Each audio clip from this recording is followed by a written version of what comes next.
Hi, welcome to Bill Cooks. I'm Bill Cook, as always. Who was I supposed to be? Anyways, I tried to make this video once before. It didn't work out too well because there was a pandemic and food sucked. Food is better now. So I'm going to remake this video because everyone loves chicken enchiladas. I'm going to make chicken enchiladas. What the heck? All right, I know I already made the cheese enchiladas. You can go back and look at that video if you'd like. I might be able to figure out how to put the link up here someplace. I have no idea how to do that, so I might not. If it's not there, then you know I'm an idiot. So let's move on. Okay, what do you need to make chicken enchiladas? You need chicken, you need tortillas, you need cheese, you need sauce, you need some sort of a thing to put them in, you need an oven. That's it. That's all you need.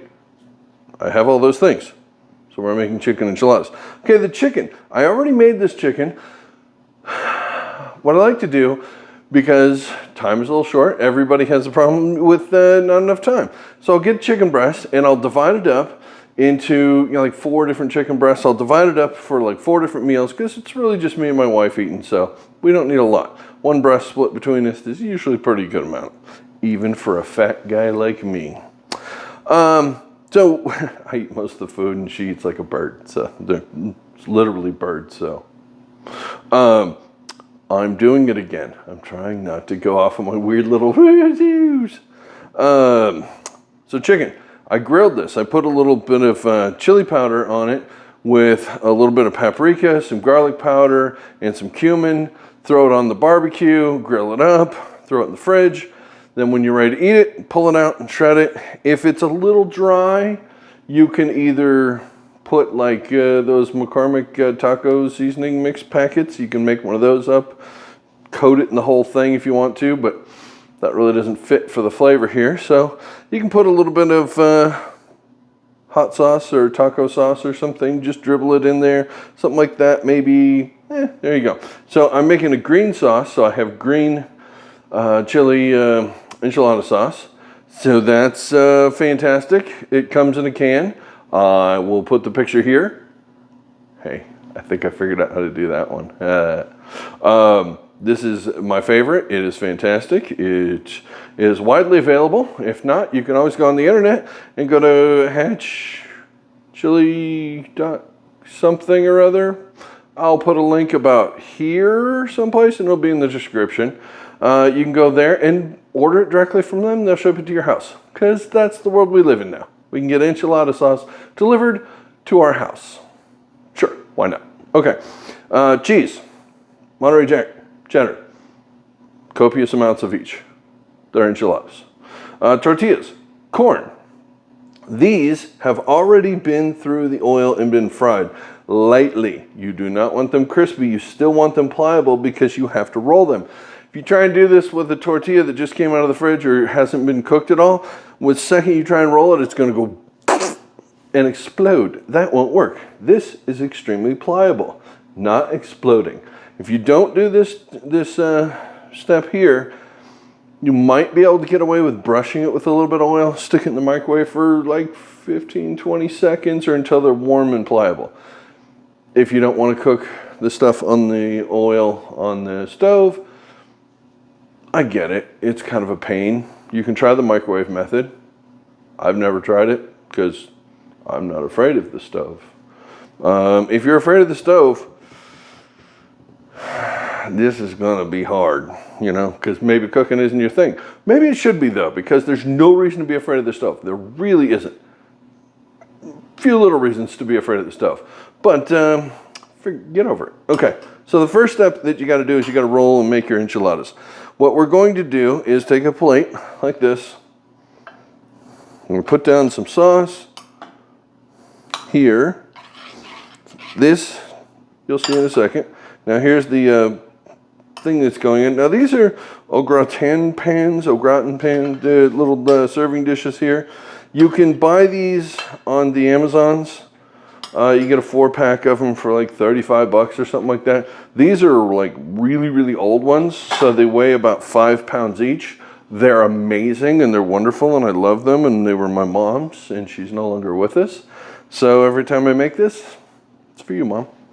There you go. So you can get these. They're still available. I'll put a link someplace. I think I found a link. If not, the au gratin pans, AU space GRATIN. That's what they're called. And they look like that. They're cool. They're awesome. Ooh, I'll do it in this camera too. Oh no. Okay. So you put a little bit down so that you get the layer underneath. I'm doing it again. All right. Tortilla goes down. Yes, I washed my hands. Flip over tortilla. Okay. Grab a nice big chunk of chicken. The chicken can be, you don't want it really cold, at least room temperature, because it's going to go in the oven to melt the cheese. But you don't want everything stone cold when you're trying to do this. Okay, that's actually a pretty good amount right there. Trying to get my hand out of this camera and the whole, it's hard. Cooking's easy. The camera thing here is hard, man. I hate it. Okay, there's your chicken. Arrange it nicely. Now take this, pull it up, go over, best you can, pull in, and I stuff the heck out of it because they're chicken enchiladas. You want them to taste good. Okay, let's do that one more time.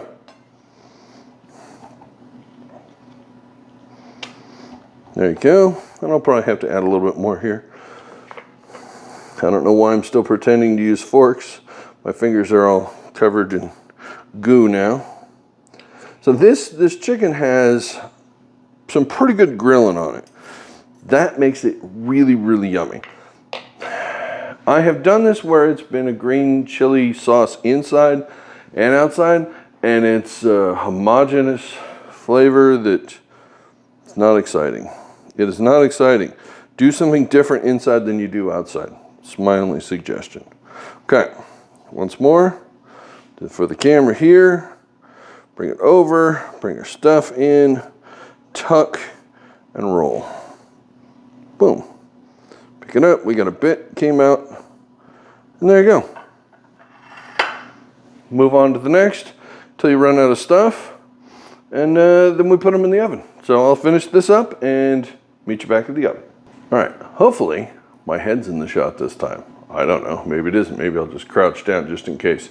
So, I've done this a few times. These are actually getting cool enough. I think I can eat one now. All right, this is what they look like when they come out of the oven. They're beautiful, they're amazing, they're gorgeous. There should be a close-up shot, like a B-roll thing flying in here at some point. The proper amount of gooey. The smell of that green chili enchilada sauce is just amazing. Somebody please invent smell-o-vision. Do it now, because this is really good. If you make this, you're going to impress the hell out of people. These little dishes, hey, I can touch them now. These little dishes are super fun. They're super easy. And no more of that trying to figure out where it is and slice them out of the big tray and everything. If you got a huge party, you have a huge amount of these things, it's really not that much harder, and you impress people. Otherwise, you can just make individual things tailored to each person. They're really perfect. So pick some up. They might just change your enchilada game for the better. All right, if you like this video, hit the like thumbs up thingy down there somewhere. No, don't hit that one. Don't hit that one. Hit that one. That's the one. Yeah, good. Hit that one. And subscribe if you want to see more, and hit the notification bell if you want to see the next one. All that stuff helps me a lot. Appreciate it. If you enjoyed this, I am very grateful for you watching. So thank you so much.